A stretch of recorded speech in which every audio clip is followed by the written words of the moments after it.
They retired to the king's chamber, and the king went to sleep at once. About midnight, when all the town was quiet, Eka drew her knife from her bosom, and disconnected the king's head from the rest of his body.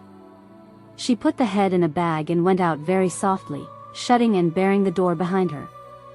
Then she walked through the town without anyone observing her and went straight to Itu, where she placed King Mbotu's head before her own king.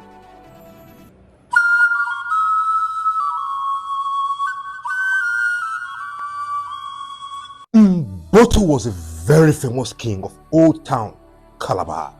He was frequently at war and was always successful, as he was the most skillful war general.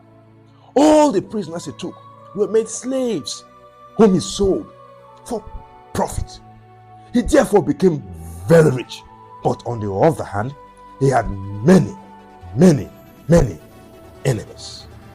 The people of Itu in particular were very angry with him and wanted to eliminate him, but they were not strong enough to beat Mbotu in a pitched battle, so they had to resort to craft.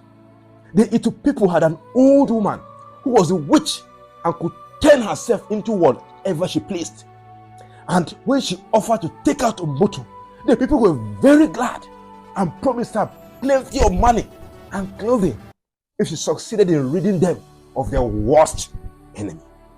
The witch then turned herself into a young and pretty girl, and having armed herself with a very sharp knife, which she concealed in her bosom, she went to Old Town, Calabar, to seek the king. It happened that when she arrived, there was a big play held in the town, and all the people from the surrounding parts had come to dance and feast. Eka, the witch, went to the play and walked about so that everyone could see her. The people all marveled at her beauty and said she was as beautiful as the setting sun when the sky was red. Word was quickly brought to King Mbotu, who it was well known was fond of pretty girls, and he sent for her at once, with all the people agreeing that she was quite worthy of being the king's wife. When she appeared before him, he fancied her so much that he told her he would marry her that very day. Eka was very pleased to hear this, as she never expected to get her opportunity so quickly. She therefore prepared a delicious meal for the king, into which she placed a strong medicine to make him sleep, and then she went down to the river to wash. When she had finished, it was getting dark, so she went to the king's compound, carrying her dish on her head, and was at once shown into the king, who embraced her affectionately. She then offered him the food, which she said quite truly she had prepared with her own hands. The king ate the whole dish and immediately began to feel very sleepy, as the medicine was strong and took effect quickly. They retired to the king's chamber, and the king went to sleep at once.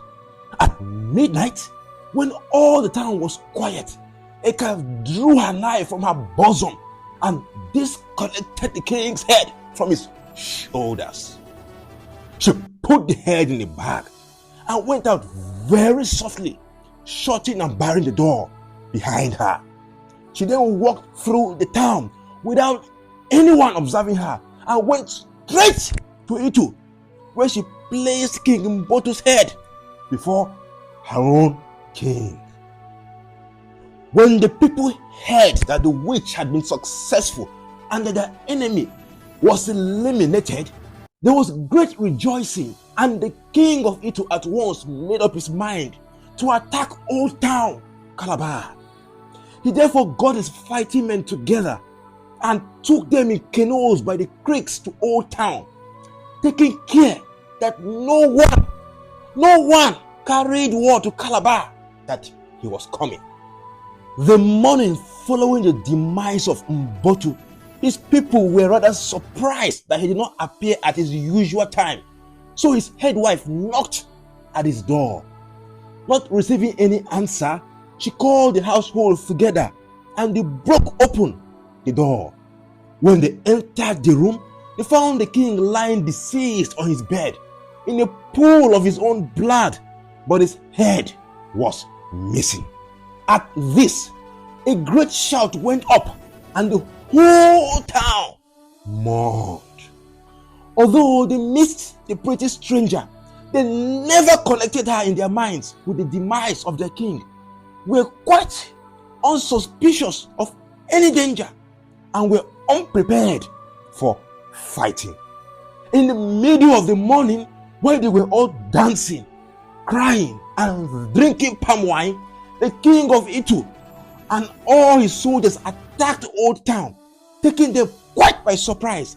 And as their leader was no more, the Calabar people were soon defeated, and many falling, and many more taken prisoners.